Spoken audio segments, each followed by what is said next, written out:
How's it going, guys? And welcome back to another episode of Personality Pick, where we interview your favorite mixed martial artists, UFC personalities, MMA Twitter personalities, and much more. This week, we have none other than Isaac Dulgarian, who got a huge knockout victory in the first round in his UFC debut last Saturday. First and foremost, Isaac, congrats on the huge win, and more importantly, congrats on fatherhood. Tell me how you're feeling after everything that has conspired and just overall, like, what was your feeling going into this fight? Man, so first and foremost, it's been a crazy 5 days for me, man. It's been a crazy 5 days. Super blessed and thankful how everything's went down. Damn near everything went right, so I can't be any more happy. With my fight, man, that was a tough fight. The kid was tough, man, and the performance I put on, I showed up how I always expect myself to show up. Mhm. But everyone was saying that I had a year and a half long layoff and this, that, and the other. How my opponent's better than me and all this stuff. And I just went out and proved everyone wrong and proved that I'm right. You know, I can perform anytime, anywhere. Um, and with a year and a half off layoff, what more can you ask for, man? Absolutely. And walking out to that cage, were there nerves or were there butterflies just making that first walk out to the octagon? Man, I don't really get really nervous when I compete. I've been in one-on-one competition since I was a little kid. With MMA though, the one thing that I am always get nervous about, the one thing I do always get nervous about, is getting seriously injured. Like the sport is crazy, and Oh, I yeah. don't want to be walking around with a lazy eye and half my face not working. So that's the one thing that makes me nervous. But I'm trying to find my. I only have one video from one of my sponsors that was there of my walkout. I'm trying to get the official footage because I know it wasn't broadcast. Mhm. But I was confident, man. Uh, I came out. I came out to "So Much More" by Fat Joe, You love and to I hear was it. just swagging out, man. I felt good. I felt like I owned the room as soon as I stepped in, and that video proves it. I was swagging out. 100%. And is that going to be your walkout song moving forward, or are you thinking of switching it up every time? I probably switch it up every once in a while. I have a few that I want to use when I get to an arena and stuff like that. But that's what I was feeling this time. I'd been walking out to a Jadakiss song, "Time's Up" by Jadakiss. I walked Uh-huh. out to him a couple times already. I really like that one as well. Now, Isaac, what would you say to, we'll dive right into this. What would you say to the people who thought the cardio might have been a concern if this fight left round one? Because a huge narrative this past week leading up to your fight was that Yeah. you haven't been outside the first round, which obviously is like a really good thing. But what happens after you leave the first round? We all know you have that wrestling pedigree, but what would you like to tell those people, and how would you address that situation? Basically, just look at my body. Look at how I looked in that fight. I was prepared to go 3 rounds. I was prepared to fight. You know, uh, you hey, they gave everyone free money if you bet on me, man.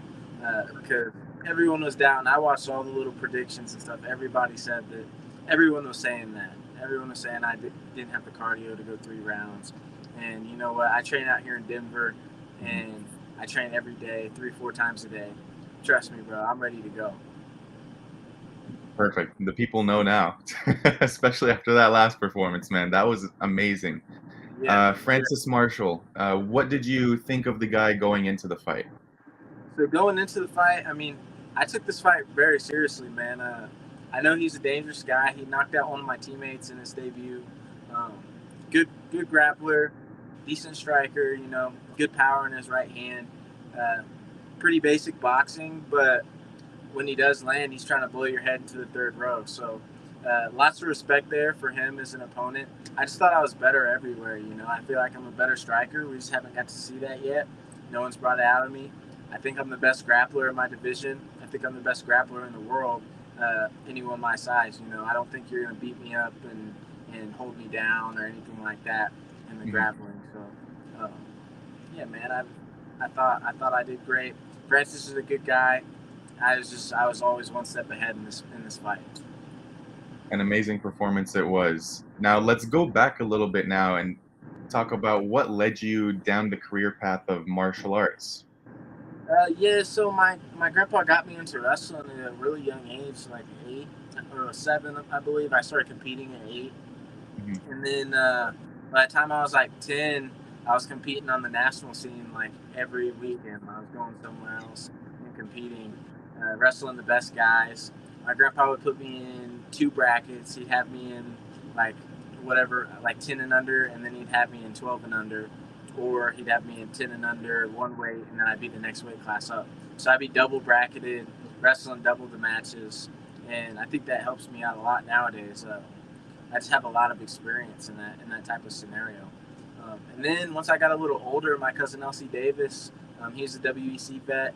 Mhm. I watched him throughout his career fighting, and he really inspired me. He got me in the gym a little bit when I was like 16, and I didn't really learn a lot, just like basic kicks, how to throw a jab, like nothing crazy because I was still competing as a wrestler. I wasn't fully into fighting yet, but I knew I wanted to fight one day. And Mhm. then I continued wrestling through high school, made it to college, was a D2 national finalist as a freshman, 18 Wow. years old. And then from there, just things weren't going right for me in college, like I didn't party or really anything crazy. Uh, I had the best GPA I ever had. And honestly, man, the coaches I had up at Nebraska Kearney after I Mhm. transferred down there, they're kind of racist pricks, and I didn't really Oh wow. mess with it.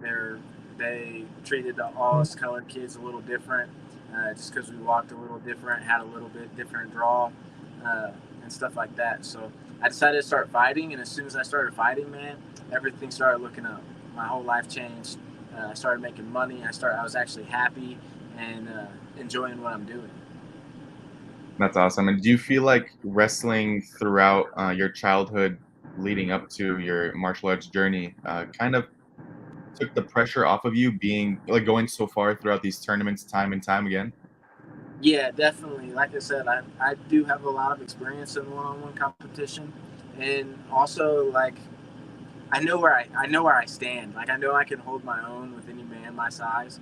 So um, it's just the confidence that comes with that. When you are put in that situation so many times, um, and you come out on top, or you lose, and then you start coming out on top consistently. Absolutely. That's a good sign, and it kind of molds you as a young kid into a man early. Absolutely. And I mean, every fighter has gone through their fair share of trouble and hardships throughout their journey. And do you recall a certain memory or a point where it gave you doubts about fighting or a moment where you wanted to reconsider fighting altogether? I mean, yeah, a little bit. I know I want to do this. It's just some of the things are hard to keep going. Like, just like after my last fight, not the UFC one, but the my looking for a fight when I Mhm. was supposed to get signed with Nelk and them. Uh, kind of put my career on hold a little bit. And I thought I changed my life, man. And then to have that kind of taken away, it made me question why I do this because it happens at every level. The UFC, Bellator, doesn't matter. Things like that happen, and you put on these dominant performances, and nothing ever comes of it other than a small little paycheck. It's not much, so Mhm. uh, it kind of makes you consider why you do this. You have to have a strong why, because it's not about uh, the money. It's not about being cool. It's not about anything else. I want to be able to give my family the life that they deserve, and I want to actually be able to enjoy my life. I don't want to be sucked into the system where I'm going to work every day and I just don't enjoy it. Like we're only guaranteed this one life. You know, I'm a firm believer, but you're only guaranteed one, and man, I want to make the most of it. Absolutely. And just touching on that Nelk situation, whatever happened with them? Was there just a loss of contact or Yeah, how it's did just a that loss of really work? contact. It's just a loss of contact. They kind of wanted, they built it up to be a sponsorship, and then it changed to a management deal. But as far as I know, right now, I believe they might be coming back around. I hope they will. I think maybe they just needed to see more. I was a young Mhm. fighter. They picked me. They don't want to put all their eggs in one basket and not be sure about something. So I was hoping that was another big thing with my debut is I wanted to prove to people that I do belong at the level I'm at, and I was hoping with a good performance, that deal might come back around. 100%. And was it Kyle himself that offered you the deal, or was it just their management? It was all of them, so they were all there. It was like Kyle, Salim, and Steve. They were Mhm. all there, and yeah, they picked me to be the full send fighter, and then it just didn't turn out as soon as I expected it or anything like that, man. So just really hopeful that that comes back around. I had a great performance this last fight. Didn't get a bonus, so I'm looking for sponsors. I'm looking for something big to kind of get me started and get me in a position where I can actually build. I did this whole camp without like any recovery. Like my girlfriend's giving me massages and stuff. Like I can't go pay for that stuff. So any Mhm. injuries or things like that, I had to nurse back myself. Got you. Yeah, and I mean the guys from Nelk, they're really nice. I've met Salim and a couple of them before. They're from my town in the woods, like 20 minutes away from me. So if you're ever in town with them, hopefully that deal comes to fruition and Yeah, we can all yeah. do something together. Yeah, I'm hoping it does because I'm trying to do like media tours and like meet and greets and all that type of stuff with them. I think that'd be really cool and fun to do. Get me out of this camp where I get to fly around and do some cool things and kind of build their brand as well as my own. So I think that'd be a really good thing. Absolutely. Let's sneak in a question here from one of the viewers. Is the LCL fully recovered? NarcoCop asks. Fully recovered. You see that performance? You know, we're Yeah. 100%. We're 100%, man. Like I said, I had to heal it myself. Um, took a lot of time, a lot of energy, lots of recovery at home. Um, but yeah, man, it took a long time. It took about 16 weeks, but once it was good to go. That's awesome. And then the second question is from Javier. He's asking to ask you about Kobe Fair. He wants to know about my boy, Yeah, he said it was Kobe his boy Fair. too. Kobe Fair. Okay, let me tell you something about this kid. He's a psycho. He's part of Team Psycho. He's my best friend, one of my best friends in the world. He was my college roommate in college. Um, we lived together. We were homeless together. We've been through the ringer, man, and he's the funniest cat I've ever met. Uh, he's a white boy, but he fits better with the black boys. He's a weird creature, man. If you haven't met him, I know he's training up at Extreme Couture right now. I'm trying to get him to come out here to Factory X a little bit and train with me. He's one of my best friends, and I want nothing but the best for him. So I want to see him shine. I want to see him in the UFC someday here soon. I think he has all the talent in the world. And yeah, man, I actually have a funny story about him. One Oh, time, please one tell. one time we were in college. We were wrestling each other, and we were both going at it. He was the 141 Mhm. pounder. I was the 149 pounder, and we were just going at it in practice one day, and I was getting the better of him, and this fool got upset and he took his shirt off, and we start wrestling again. And I like take him down again, and he takes his shoes off. So now I'm wrestling him in his socks and his shorts. And he gets up, I take him down again. He takes his socks off. He's like freaking out. I take him down again. Next thing you know, bro, I'm wrestling him in his underwear. I'm fully clothed. I got my shoes on and everything. He's in his underwear, just pissed off, just having a breakdown. We were young, bro. We were young and crazy back then. Like we both felt invincible, and we both had big egos, So How it, old were you guys back then?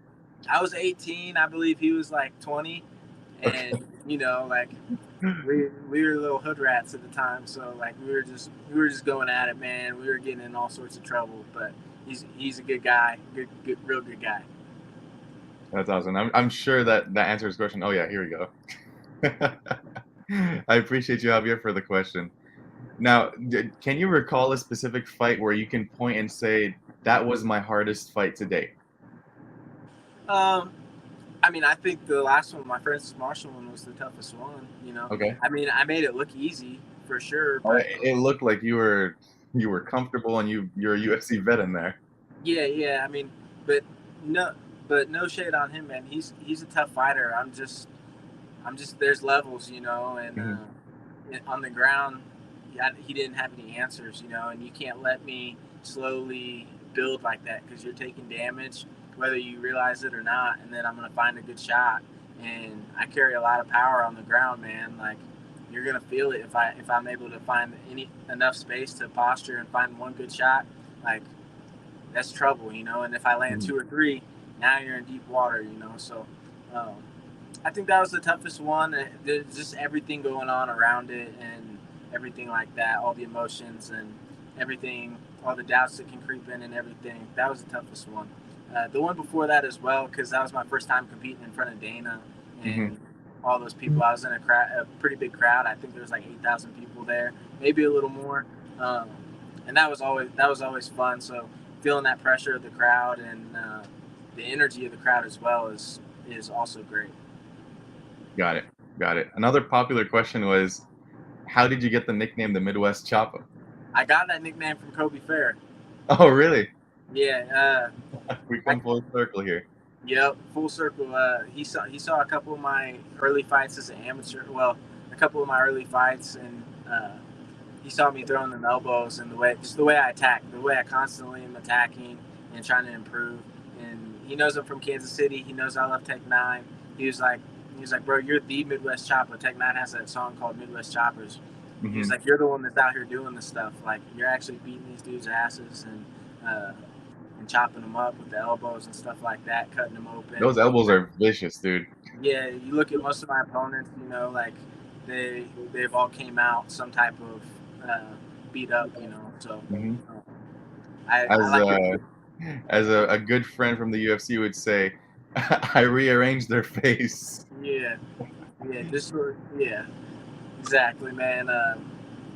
It is what it is. Some of these guys you got to take it from. They're not going to give you nothing. You know, you got to beat them up until they give you a choke or until they give you a finish. So that's what I'm good at. I'm good at finding the finish. I don't ever rush it. I pick and choose my shots, and I find the opportunity to finish.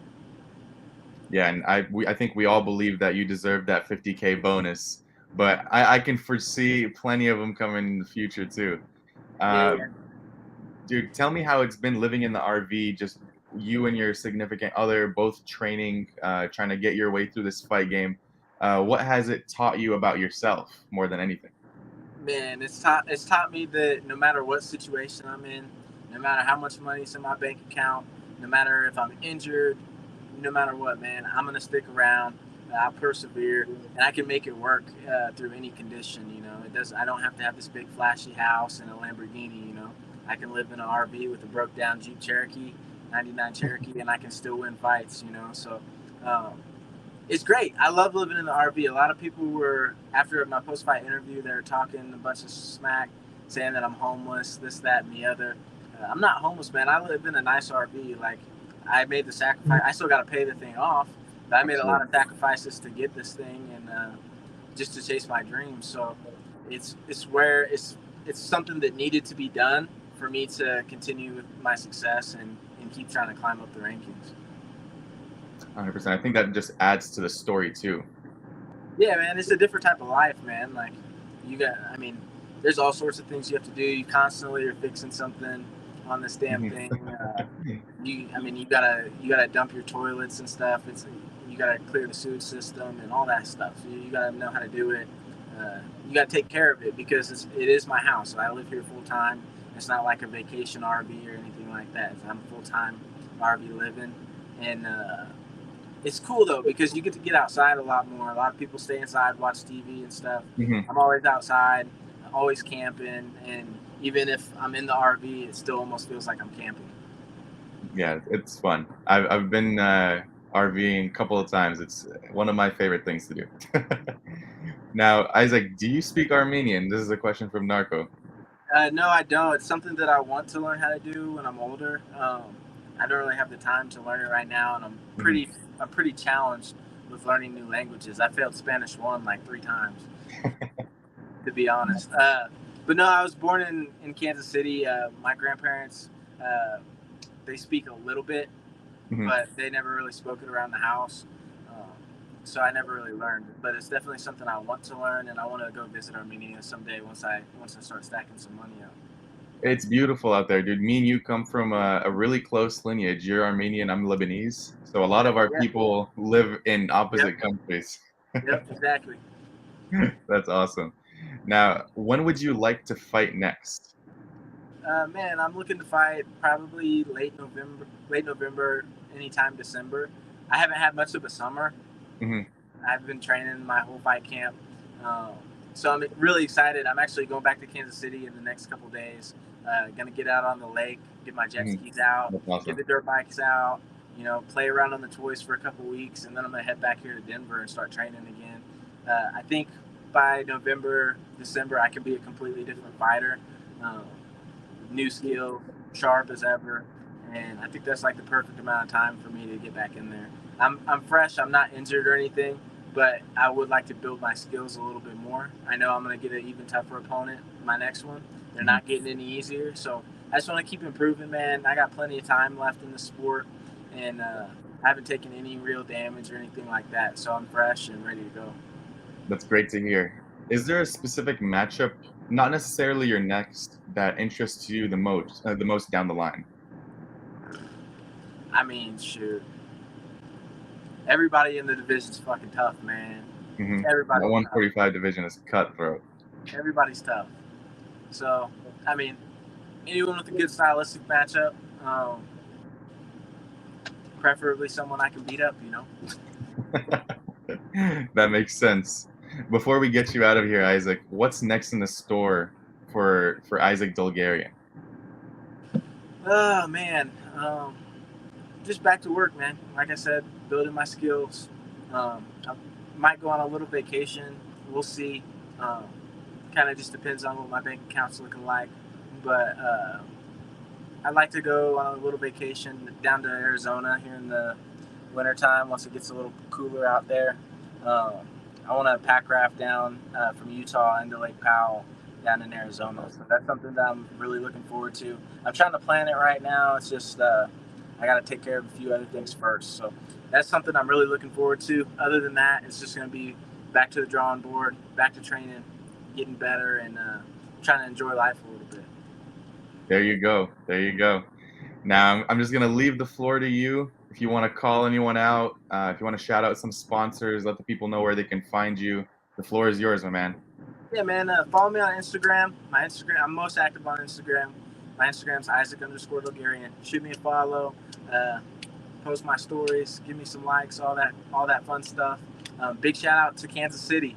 Kansas City showed out for this fight, man. I had so many watch parties out there, as well as all my Armenian fans. They've been showing nothing but love, man. It's crazy how much support I've been getting. It's such a young spot in my career. Most people don't get this till later. So, super thankful for all those people showing out for me, and it's just awesome to feel that energy. I got a couple sponsors. Go for it. My first one's the Burn Factory podcast, man. They've been helping me out a ton this fight camp. Awesome kids. And I got nothing but love for them, man. They've done a tremendous job with me. Second off, Vertical Missouri. They're one of the top cannabis growers in Missouri. They do an amazing job. Best packaging, best dispensary, best everything, man. It's the cleanest shop I've ever been in. So big shout out to them. They've helped me a ton as well. They also got tickets to my fight. Paid $1,500 for those tickets and got in and showed me support, showed me love. And then also JaredRogersBooks.com. He's an author out in Australia. He's been sending me a couple books. Super good author, #1 bestseller. Like I said, check him out, man. He's doing big things. I'm doing big things. Let's keep it rolling. You can count on it. You can count on it. Isaac, thank you so much for taking the time and hopping on the podcast. I'm sure this is the first of many to come because I can already tell that you're going to go far in the sport, in the division, and I would love to speak to you more as long as you allow it. So yeah, let's do it again, so man. Anytime. I love it. 100%. And you already know if you're in town with the Nelk Boys here in Orange County, California, you know where to come to. I got you. Yeah, tap in with them. Tell them to sponsor my ass. I'm I'll- ready. I'm trying to be a I'll text household them. name. I'm gonna be a household name. Just wait on it. I got you, and I can count on it. Thank you guys for joining in and for watching. Thank you for all the great questions as well. We really appreciate it. And until next time, we'll Thank see you, you guys. later.